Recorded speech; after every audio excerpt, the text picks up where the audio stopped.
Kung kayo ay nasa bukid at panahon ng tagulan, kung kayo ay nagtatrabaho sa bukid, o kayo nagpipising, o kayo ay nagtatanim ng mga halaman, nangangahoy kapag basa ang ulan, ito mga kabayan, ang kasagutan. Ito yung jumper buta.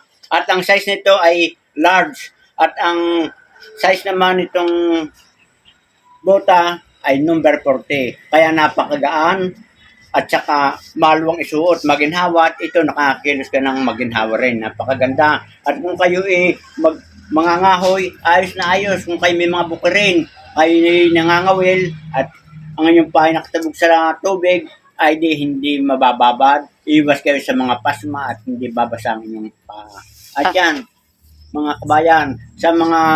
Babasain ko kayo. Sige. Sabihin niyo mga kabayan. At ito ay waterproof. Yan, hindi nababasa o kahit inuunin yan, kahit itong buta.